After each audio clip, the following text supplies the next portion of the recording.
why make your website social? Why is that important? Well, I've got a quick picture here of the Ford website. Now, this is a website, you can see on the orange strip there, it's got the cars that if you cover them, they spin round. Can you imagine that those of you that design websites, how expensive this can be? You can select a car and change it all. They've spent millions of pounds on this website over the years, and I actually think that's a fantastic advert for a Ford Focus. That's a hell of a burglar alarm, isn't it? Because obviously there's a voice from the car saying, step back with your hands up, and it erects a force field, but she wasn't quick enough, so it's just killed her. Traditional marketing, at its very best, a multi-million-pound website. Well, as you know, the American car companies, were struggling, and they all needed bailed out, and they all went to America to actually ask Capitol Hill to bail them out. Ford decided, let's try and convince everybody that we're actually really good guys, and let's put up a site called The Ford Story, where we'll tell our whole story about how we were founded, how we're so important to America. But it quickly changed and morphed into an engagement hub. Not a website, but an opportunity to engage with people. So you see the language is completely different.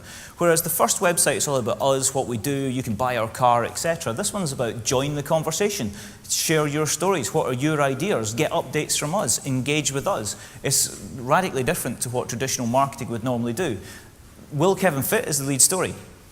A guy bought a new car, he took his friends to the fair, he won Kevin.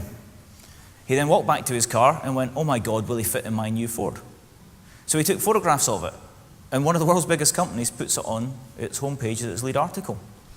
That's radically different to the thinking that you'd normally expect from a company of this size. And they're doing things like, giving cameras to guys in production sites.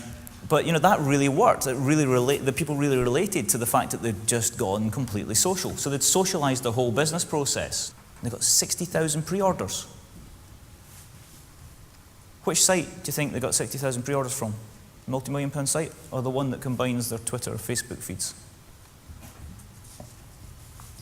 It's very interesting, and they then went back to the American government and said, actually, we don't need a handout. The only car company that did that, by accident, rather than thinking about it. But you can be ahead of the game and think about it.